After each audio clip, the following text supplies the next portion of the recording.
If you feel like your motivation has gone missing recently, you're not alone, and this video is for you because we're going to share some key questions to help you tap into your motivation. Hi, my name is Nicholls. I'm a writer and a podcast host at Happiful, a mental health and wellbeing platform. So to start with, what exactly is motivation? Motivation is our reason for acting or behaving in a particular way, usually in the service of some sort of goal. It's what gives us our energy to move forward with something we want to do.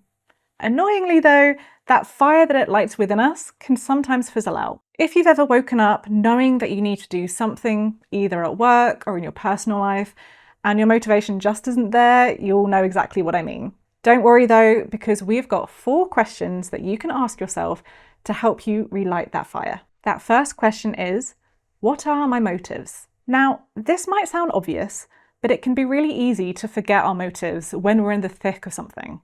Bringing yourself back to the why of what you're doing is a brilliant place to start. And this works for any goal or habit you're pursuing.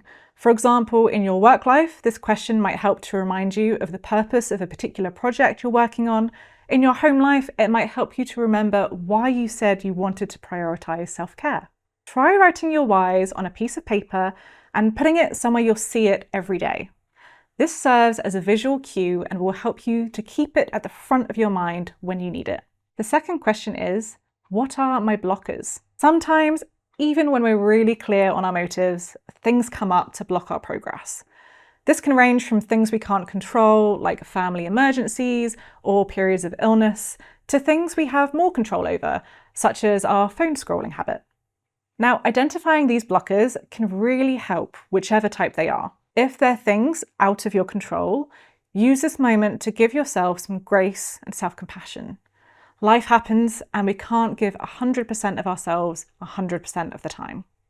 If they're things within your control, why not think about strategies to help you reduce their impact? Sticking with the phone scrolling example, you could pop your phone into a different room when needed or look into app blockers or restrictions. The third question is, who is my support system? When motivation comes from within us, this is known as intrinsic motivation, and it's often the most powerful. But this doesn't mean you have to go it alone. Having a strong support system can make a world of difference. In your workplace, this might look like your colleagues or manager.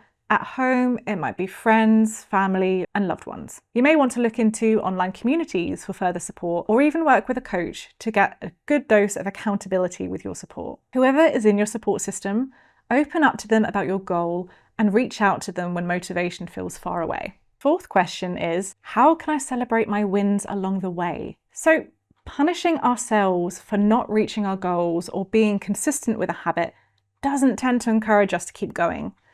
Instead, treating ourselves with compassion and celebrating those small wins along the way can keep us fired up and excited to keep going. So take this opportunity to ask yourself how you can celebrate any milestones or wins along this journey. When we can prove that we have our own back in this way, we build self-trust and belief in ourselves, and that can do wonders for our motivation. I hope that this has been helpful, and if you think you would benefit from working with a motivation coach, do take a look at lifecoach-directory.org.uk to learn more, and share any motivation tips you have in the comments.